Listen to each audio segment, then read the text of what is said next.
C'est parti, cher détective psychologique, devine qui n'est pas une famille ici. Ceci est un test de personnalité. Ta première relation n'est pas celle que tu as eue avec un coup de cœur en classe de 5e. En réalité, la première relation que nous avons tous est celle avec notre famille pendant notre enfance. Et elle détermine bien souvent notre façon de voir le monde. Fais ce test psychologique pour découvrir comment tes premières relations ont façonné ta personnalité. Avant de commencer, prends un moment pour t'abonner à notre chaîne et pense à activer les notifications pour suivre nos mises à jour. Regarde de plus près l'image de ces 3 familles, enfin, plutôt de 2 familles et d'un groupe de personnes. Peux-tu dire quelle famille n'est pas une vraie ? N'y réfléchis pas trop longtemps, il suffit que tu suives ton instinct ici.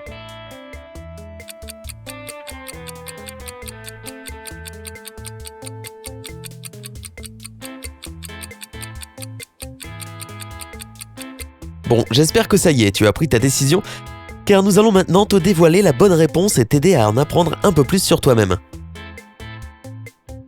Famille 1. Si ta réponse est la famille numéro 1, tu n'es probablement pas une personne très orientée vers la famille, du moins pas dans le sens traditionnel. Tu traites tes amis comme ta vraie famille, et les aider te rend heureux. Tu t'efforces toujours d'apporter quelque chose de bien dans la vie de tout le monde. Peut-être as-tu grandi sans une figure paternelle. C'est pourquoi tu fais toujours de ton mieux pour être là pour les gens qui ont besoin de toi, tout comme l'a fait ta mère. Cette famille n'est peut-être pas la plus heureuse, mais il s'agit toujours d'une vraie famille. La mère s'occupe évidemment de son enfant, lui tenant la main et le protégeant du père indifférent. Tu ne veux pas que les autres grandissent comme toi. C'est pourquoi tu as inconsciemment choisi cette famille comme la fausse. Rappelle-toi que tu peux toujours rompre le schéma. C'est toi qui décides de ce que sera ta famille. Famille 2. Si tu as choisi la famille numéro 2 car tu es convaincu que ça n'en est pas une vraie, alors il est clair qu'il n'y a rien de plus important pour toi que la famille. Tu crois en l'établissement de relations stables et durables fondées sur la confiance et l'engagement. Tu places toujours les besoins de ta famille d'abord, même si cela implique d'ignorer les tiens. Tu feras tout ce que tu as en ton pouvoir pour rendre tes proches heureux. Tu as probablement remarqué que les gens sur la photo ne ressemblaient pas vraiment à une famille. Les adultes ne portent aucune attention à l'enfant et l'enfant ne cherche pas non plus à tenir leurs mains.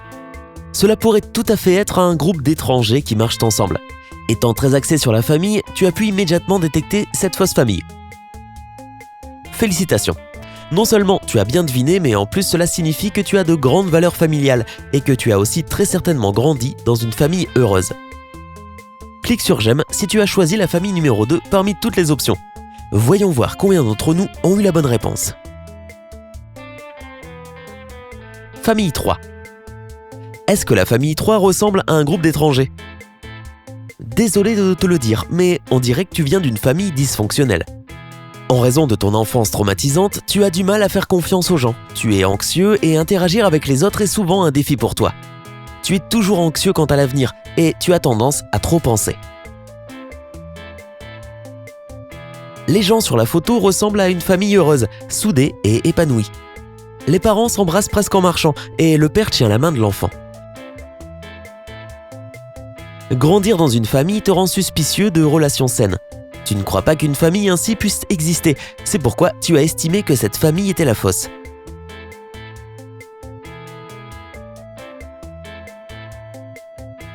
Ne laisse pas l'expérience traumatisante du passé affecter ton présent et ton futur. Même si malheureusement tes parents n'ont pas eu de relation amoureuse, cela ne signifie pas que ta propre vie amoureuse et ta vie de famille en sera de même. As-tu réussi à deviner correctement qui n'était pas une vraie famille ? Partage tes résultats avec nous dans la section des commentaires ci-dessous. Clique sur j'aime sous cette vidéo si elle t'a plu et partage-la avec tous tes amis qui aiment les tests psychologiques inhabituels. Si tu es nouveau sur notre chaîne, n'oublie pas de t'abonner. Ce sera amusant, je te le promets.